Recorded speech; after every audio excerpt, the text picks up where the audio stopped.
ጸልኡ በእንተ ሰላመ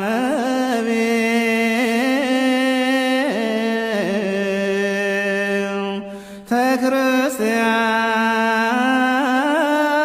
ክርስቲያኑ አሐቲ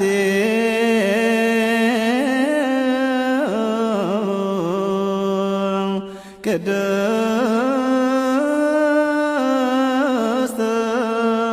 ጉባኤ እንተ